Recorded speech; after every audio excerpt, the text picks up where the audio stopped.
কথাটা বুঝছেন? অনাদে আদা শুনছি দি। অনাদায়ী আদায়, মানে এটা আদায় হওয়ার কোনো সম্ভাবনা নেই, কিন্তু পেয়ে গেছেন।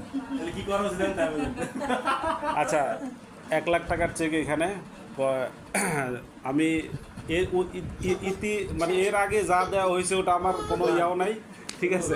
ওটা বাদ, যদিও যত সামান্য দেওয়া হয়েছে, কিন্তু এটা একদম খুশি বলে যে আমি দিতে পারছি, আমার কাছে খুব স্যাটিসফ্যাকশন মনে হইতেছে। ঠিক আছে। আমি কথা বলি যে যখন এই কথা প্রসঙ্গে বললে তোমার মারে আমি 33% জমি একবারে সাপ কালা করে দিছি।